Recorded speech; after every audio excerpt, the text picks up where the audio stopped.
Sejam bem-vindos a mais um dia do nosso webinário. A palestra de hoje será ministrada pelo primeiro-tenente Pedro Henrique de Paula Melgaço, graduado em Direito pela Universidade Federal de Minas Gerais e pós-graduado em Prevenção contra Incêndios e Explosões pela UNA. O tenente Melgaço é chefe da Adjuntoria de Recursos e Corpos Técnicos e trabalha há 4 anos e meio no Serviço de Segurança contra Incêndio e Pânico.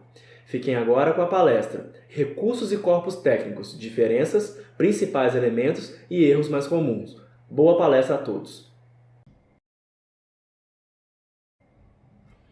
Prezados profissionais, no webinário de hoje iremos falar sobre recursos e corpos técnicos. Eu sou o tenente Melgaço, chefe da Adjuntoria de Recursos e Corpos Técnicos, e agora iremos estabelecer quais são as principais diferenças entre esses dois institutos, os principais elementos de cada um e os erros mais comuns. Então, o objetivo do webinário de hoje é todos termos o conhecimento de quais são as principais diferenças entre recursos e corpos técnicos, os CTs. Então, a gente deve ter em mente que são dois institutos distintos, e assim a gente deve reconhecê-los como tal. Como objetivo da nossa aula, nosso webinário de hoje também analisar os principais elementos de cada um desses institutos e citar os erros mais comuns. Vamos lá. Então, pessoal, normalmente quando eu apresento essa palestra, essa aula para até mesmo militares do nosso SSCIP, quando eu pergunto qual é a diferença entre recurso e qual é a diferença entre corpo técnico, a resposta sempre está na ponta da língua. Todo mundo sabe diferenciar o que é um recurso, o que é um caso de recurso e o que é um caso de corpo técnico. Mas por que a gente então percebe que existem tantos erros de enquadramento nesses dois institutos? Quando a gente explica o que é cada um deles, a diferença é um pouco óbvia, mas quando a gente vai para a prática, muitas vezes a linha pode ficar um pouco tênue e tanto o profissional, o engenheiro, o arquiteto, o RT, pode se confundir, como também acontece dos nossos próprios militares, de vez em quando, corroborar com essa confusão e acabam encaminhando para a instância recursal ou para o corpo técnico projetos que deveriam ser tratados como recurso e tratam como CT e vice-versa. Então vamos lá. Pela definição do artigo 12 e do artigo 13 do decreto, serão casos de recurso ou de reconsideração de ato quando houver discordância do ato administrativo praticado pelo CBMMG, referente à análise e vistoria para fins de emissão de AVCB. Então, nestes casos, será pedido a reconsideração de ato, e do indeferimento do pedido de reconsideração de ato, caberá o recurso. Então, vamos lá. Quando há discordância do ato administrativo, o analista ou o vistoriador notificou determinada situação que eu, RT, não concordo. Acho que o analista se equivocou naquela notificação. Então, neste caso, será o caso de apresentação, primeiramente, do pedido de reconsideração de ato e, posteriormente, aí, se meu pedido for indeferido, um recurso de primeiro grau e um recurso de segundo grau. Então, recapitulando, quando houver discordância quanto ao mérito da notificação, seja ela em análise ou em vistoria. E quando que vai haver, então, o caso de corpo técnico, Quando será o caso que o meu projeto será passível de avaliação por uma comissão de corpo técnico? De acordo com o artigo 29 do decreto 44746 de 2008, corpo técnico será acionado na ausência de normas, omissão de regras gerais e específicas, impossibilidade técnica do cumprimento das exigências deste decreto e nos casos especiais. E aí sim, nestes casos, será designado o corpo técnico do Corpo de Bombeiros para analisar e emitir parecer. Então vamos estabelecer aqui cada um destes núcleos. Então, na ausência de normas, é quando eu tenho uma condição na minha edificação ou talvez um tipo de ocupação ou uma condição específica de determinada ocupação de determinada edificação em que eu não tenho nenhuma norma para me balizar em quais medidas de segurança eu devo ali aplicar. Então, este é o caso típico de ausência de normas.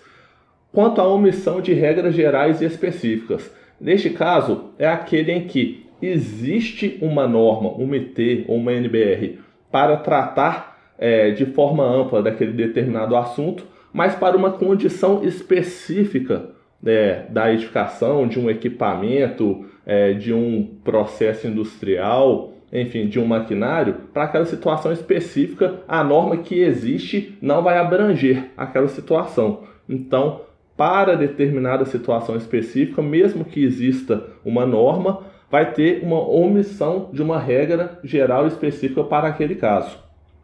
E por fim não, né? Vamos continuar passando os núcleos, e que eu até grifei aqui e coloquei em negrito, que é a impossibilidade técnica do cumprimento das exigências.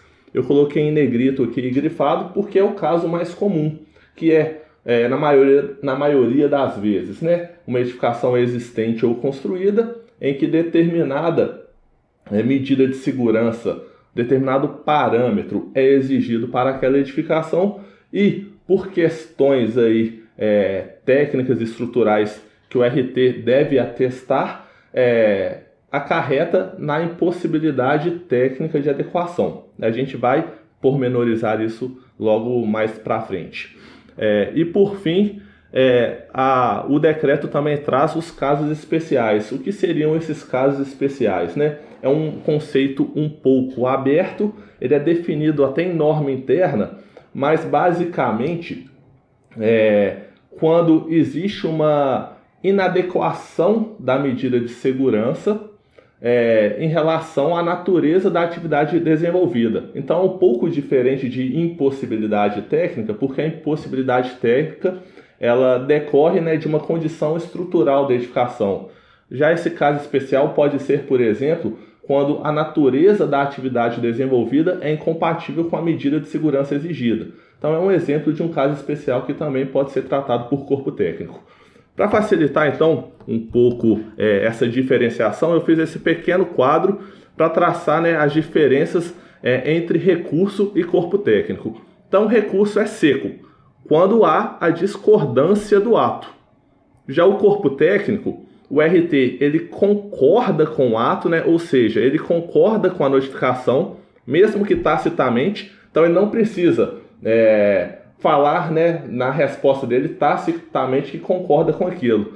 Mas se ele concordar com a notificação, mas por algum motivo ele não consegue atender a notificação, então será um caso de corpo técnico. Vamos traçar então alguns paralelos aqui para a gente perceber a diferença. Então, na discordância do ato, qual que é o caso clássico, O RT é notificado e aí ele fala para o analista ou para o vistoriador. O analista, eu considero que você se equivocou aqui. Esse item não se aplica. Então, o item 5541 da IT 08, por exemplo, não se aplica a essa porta. Essa porta aqui não é uma porta de uma sala com capacidade superior a 50 pessoas ou não é uma porta que está em uma rota de fuga e, por isso, você está equivocado em aplicar esse item. Vocês percebem que eu estou discordando do ato? Então, é um caso de pedido de RDA e, posteriormente, recurso. Já o CT, o corpo técnico, quando não é possível de atender a notificação. Então, assim, eu, RT, fui notificado para atender determinada situação e falo, olha, eu não consigo atender isso.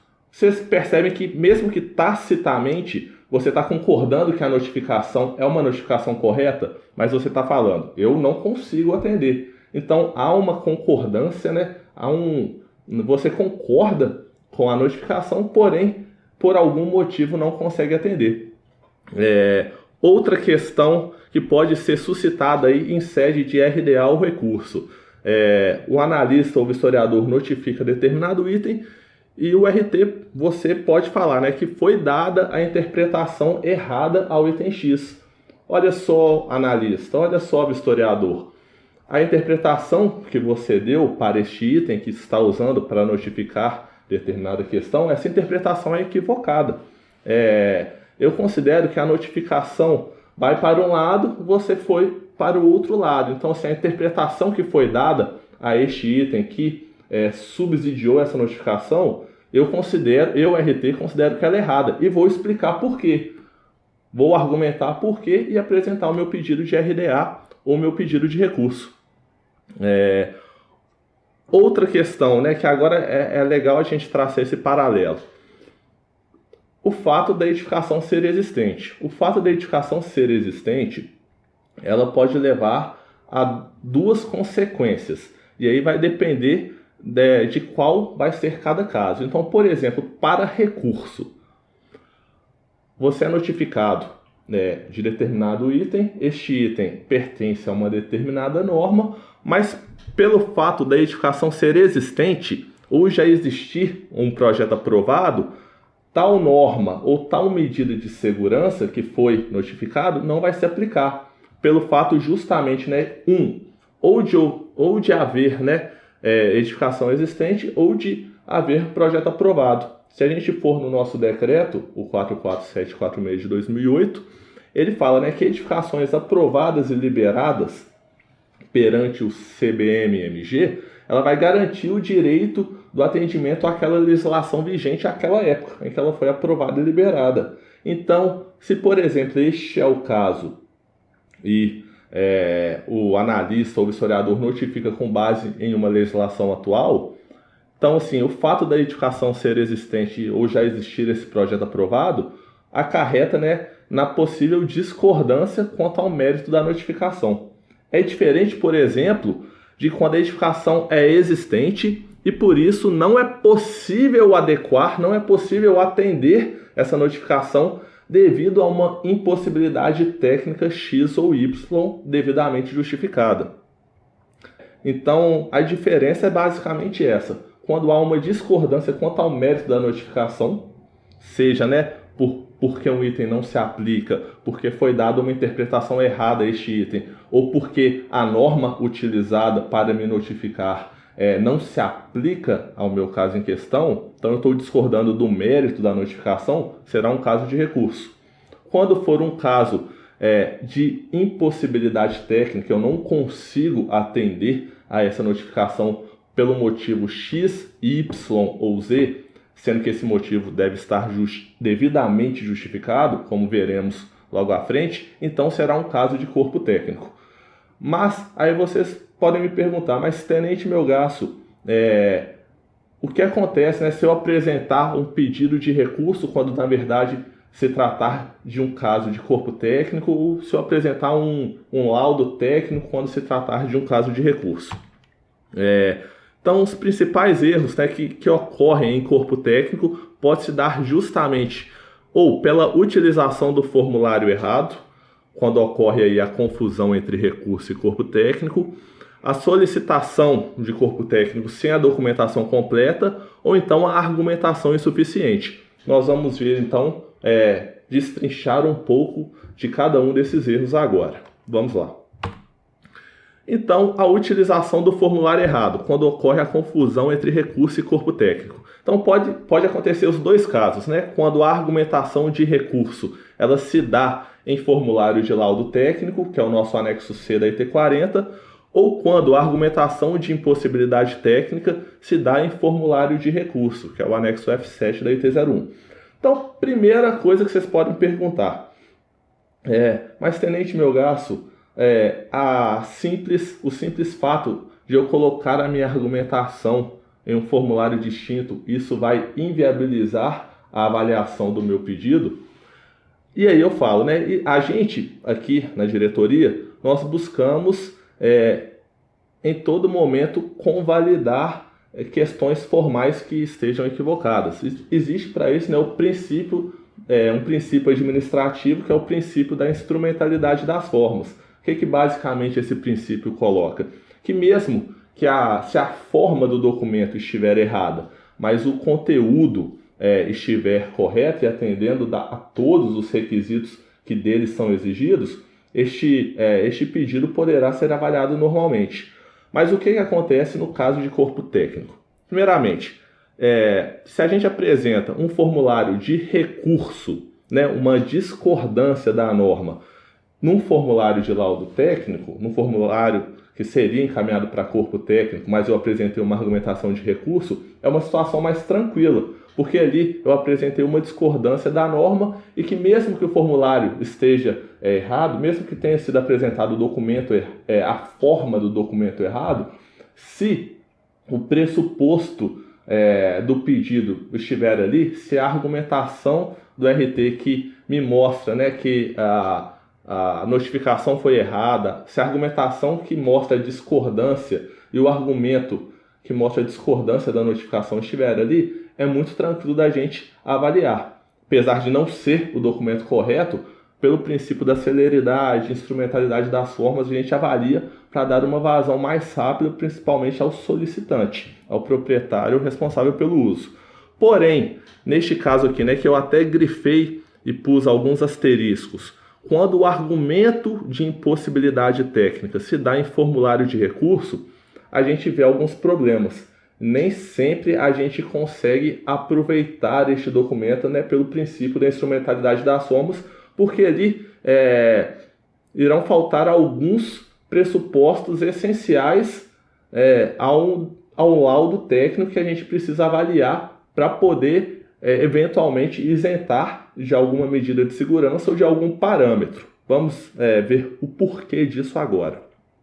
Então, para a gente entender isso, primeiro a gente tem que entender o que é um laudo técnico. Peguei algumas definições que eu encontrei. Então, assim, a primeira definição, o que é um laudo? O laudo, então, é o relato do técnico ou especialista designado para avaliar determinada situação que está dentro de seus conhecimentos. O laudo, então, é a tradução das impressões captadas pelo técnico ou especialista em torno do fato litigioso por meio dos conhecimentos especiais de quem o examinou. Temos também a definição do que seria um laudo técnico, que é mais específico, voltado para o nosso caso que está sendo aqui avaliado. Então, o laudo técnico é uma peça detalhada, realizada por um profissional habilitado, onde são relatadas observações e conclusões sobre algum fato que deve ser analisado. Importante também, o laudo técnico ele deve ser capaz de atestar as condições estruturais, de segurança e de conservação da edificação. Por que foi necessário traçar essas definições? Porque muitas das vezes em que é apresentado um caso de impossibilidade técnica num formulário de recurso, esses requisitos acabam sendo deixados de lado. Vamos avançar um pouco? Então, o que ocorre, quando a argumentação de impossibilidade técnica ocorre no formulário de recurso? Muitas das vezes, falta os requisitos imprescindíveis à configuração da responsabilidade técnica, ou seja, justamente falta o argumento que vai atestar a determinada condição em que a edificação não consegue, por algum motivo que deverá estar justificado, atender determinada medida. E este argumento, o fato do profissional habilitado atestar essa condição, é justamente isso que vai possibilitar a isenção de determinada medida de segurança ou a adaptação de determinado parâmetro. Então, quando não é apresentado, quando é apresentado essa argumentação de impossibilidade técnica no formulário de recurso, primeiro falta o laudo com as suas devidas argumentações e falta também a ART, que é a anotação de responsabilidade técnica que deve acompanhar este laudo, nos termos da IT 40. Quando é este o caso, qual é a consequência prática? A gente acaba tendo que retornar os autos para a unidade de origem para sanar esses vícios. E aí acaba se perdendo o tempo de transporte dos malotes, o tempo de encaminhamento, enfim, acaba se perdendo um tempo precioso para o cliente. Então é importante que a gente tenha em mente essas diferenças para não errar neste ponto e conferir ao processo uma tramitação mais célere. Vamos em frente? Outro erro comum que ocorre em corpo técnico é a solicitação sem a documentação completa. Aí é um erro mais formal. Ou falta o laudo ou falta a ART deste laudo. Então, assim, recapitulando, o laudo serve para atestar alguma limitação técnica e estrutural da edificação. E o que vai vai possibilitar o não atendimento de determinada exigência normativa.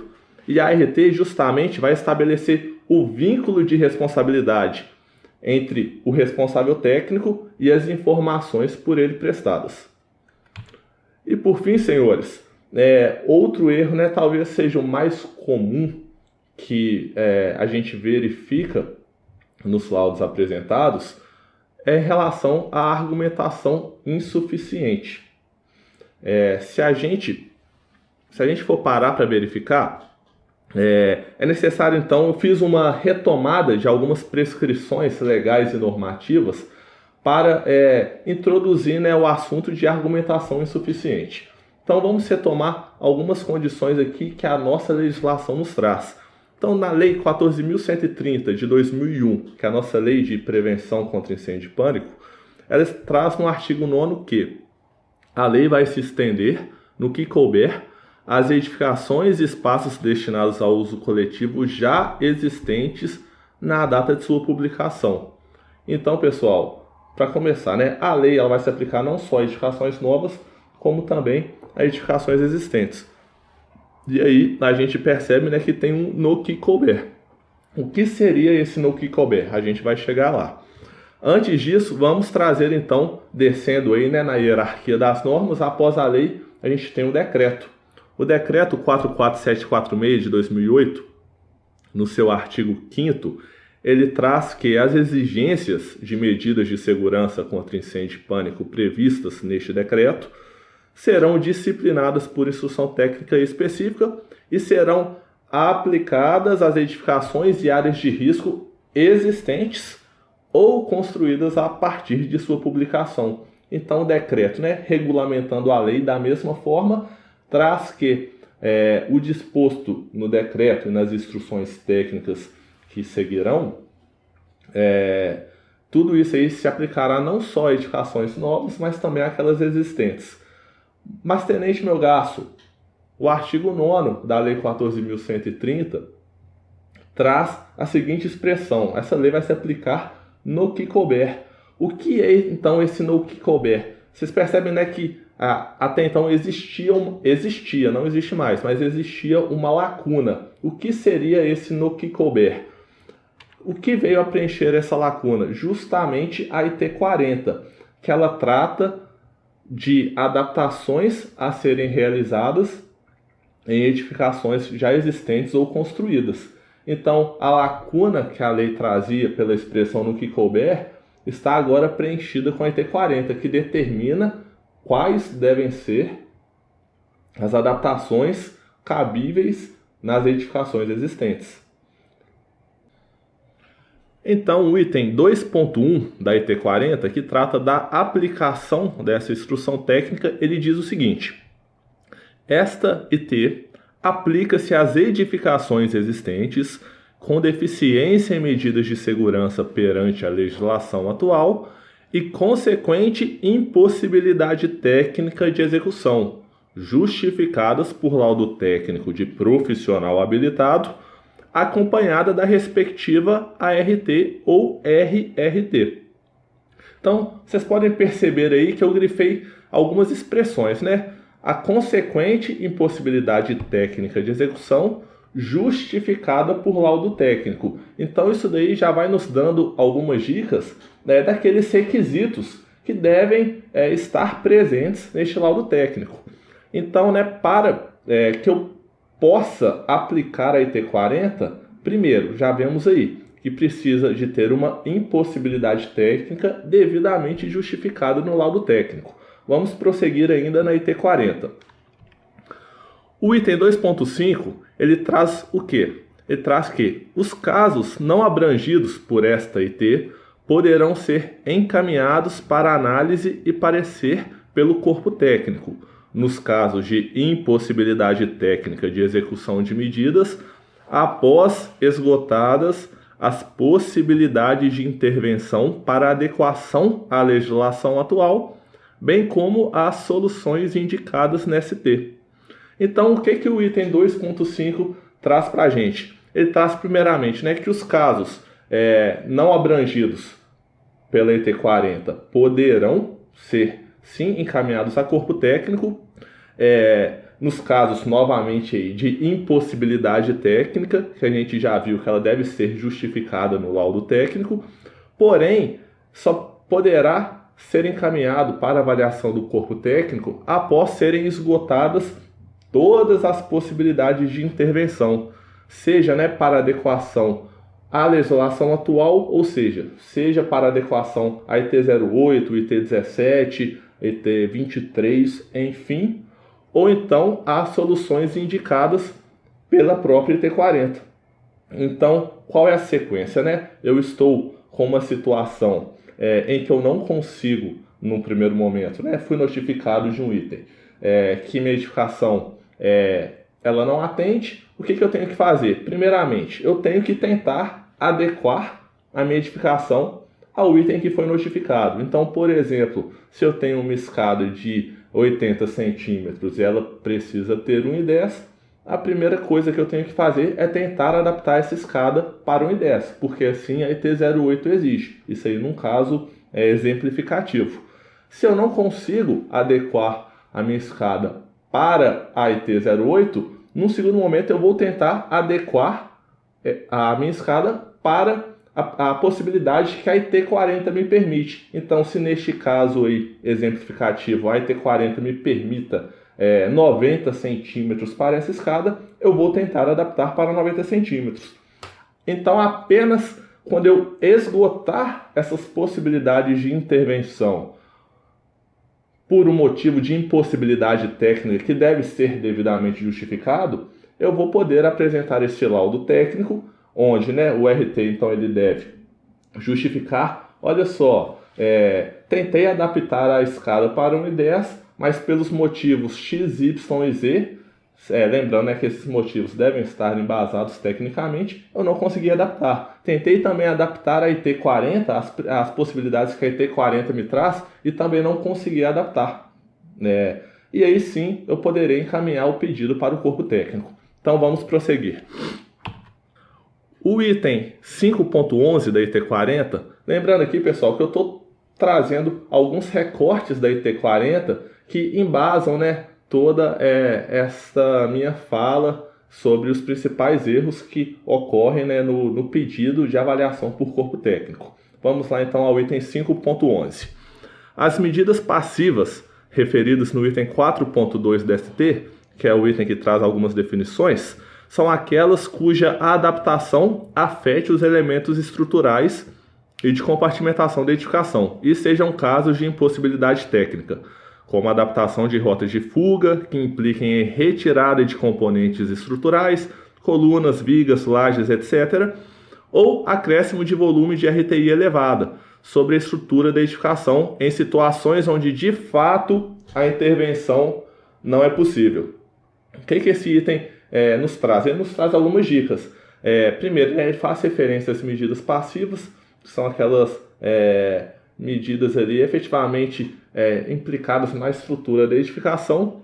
Traz novamente a questão, né, do caso de impossibilidade técnica de adequação e que a determinada adequação vai implicar na retirada de elementos estruturais ou no caso, por exemplo, aí de uma RTI que vai implicar numa sobrecarga à minha estrutura, né? Então, para isso, eu tenho que atestar em laudo técnico que, por exemplo, a RTI exigida vai me demandar uma carga de X, porém a minha edificação, devido aí aos estudos que eu realizei, aguenta X sobre 2, ou seja, a minha edificação aguenta metade do que essa RTI, por exemplo, aí, vai me pedir de estrutura.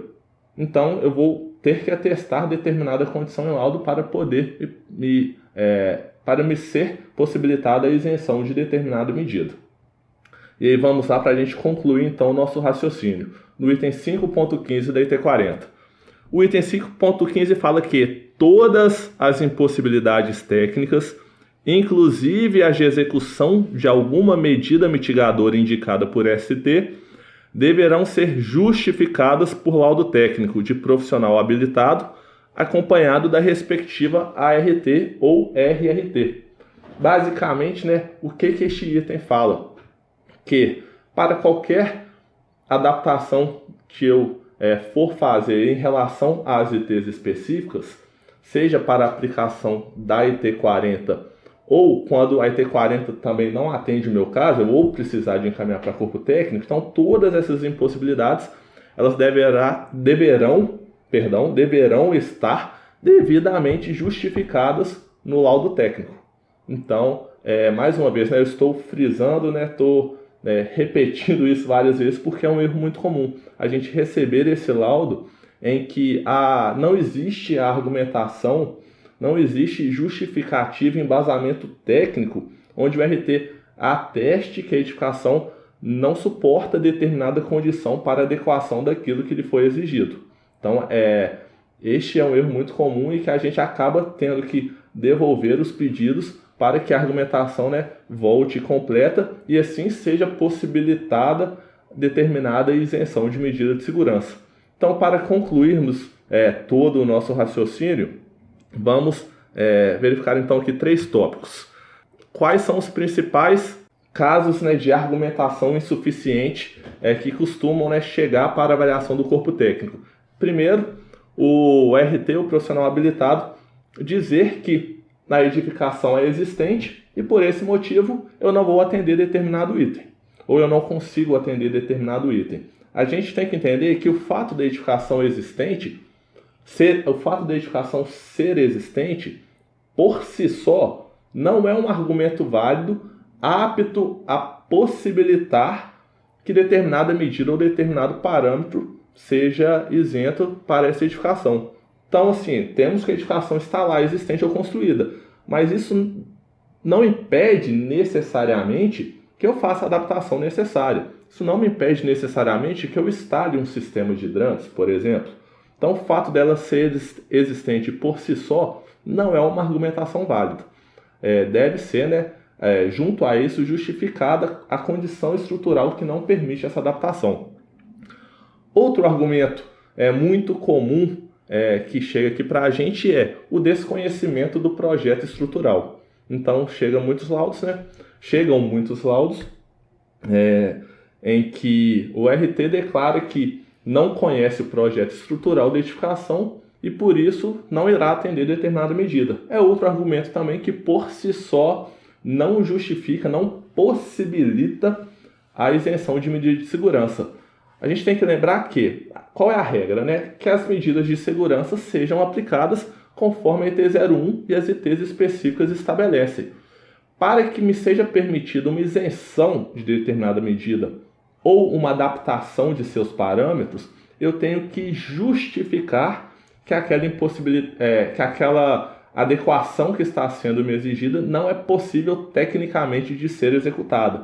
Então, a alegação de um desconhecimento do projeto estrutural não é suficiente. Então, assim, para este caso, é possível a realização de estudos, ensaios, onde o RT, no final, consiga atestar que aquela edificação não consegue atender os requisitos. Não consegue atender os requisitos para que a adaptação seja ali colocada. Então, novamente, o simples desconhecimento do projeto estrutural também não é argumento apto a possibilitar a isenção de medidas de segurança. E por fim, a gente tem também os casos em que não é colocado qualquer argumentação ou qualquer justificativa técnica e alega apenas que a IT40 está sendo atendida. Então a gente vê muitos casos também que chegam até mesmo para analistas que nem vêm para corpo técnico, ou casos que por algum motivo sobem para corpo técnico para tratar de outras questões, mas a gente acaba vendo isso também, que, por exemplo, eu tenho determinada necessidade de atender a um item específico da IT 08, eu não atendo aquele item e vou lá e atendo ao item da 40.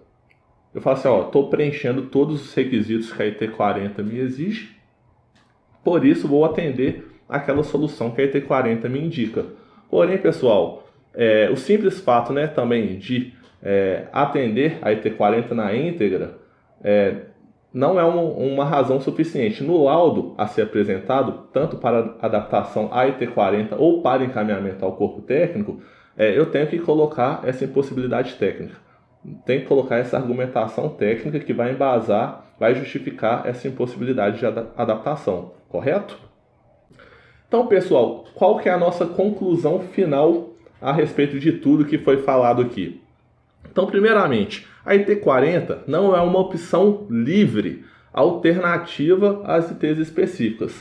O que eu quero dizer com isso? Eu tenho uma edificação existente, não é livre o atendimento ou da IT08, ou da IT40, ou da IT17, ou da IT40. Então, a IT40, ela a sua utilização vai se dar de forma subsidiária. O que eu quero dizer com isso? Então, quando as possibilidades de intervenção são esgotadas, e mediante a devida justificativa em laudo técnico, eu poderei, então, utilizar das adaptações da IT40. E por fim, o laudo técnico ele deverá atestar determinada condição de edificação. Então ele tem que ter aquela argumentação em que o RT que subsidie o ato de o RT atestar determinada condição da edificação. Correto? Então, senhores, gostaria de agradecer a atenção de todos. Espero que este webinário, essa pequena instrução tenha sido de valia para os senhores e podem contar conosco aqui na Diretoria de Atividades Técnicas para sanar quaisquer dúvidas e para ajudá-los também na regularização das edificações, visando sempre aí a segurança das pessoas e do bem e do patrimônio alheio. Muito obrigado e até mais.